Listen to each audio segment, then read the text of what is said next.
సీమోను రా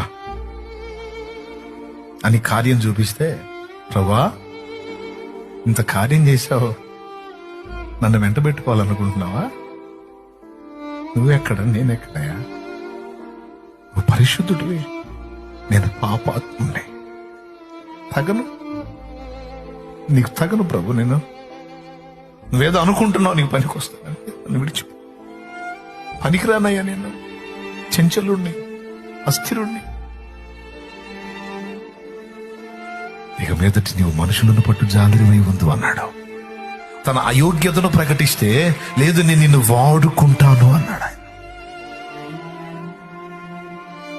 భక్తుల్ని పిలిచినప్పుడు ఎగబళ్ళ వాళ్ళేంటో వాళ్ళు గుర్తించారు. వాళ్ళ అనర్హత, అయోగ్యత వాళ్ళు ఎరిగి ఉన్నందున వాళ్ళని దగ్గరికి తీసుకున్నాడు.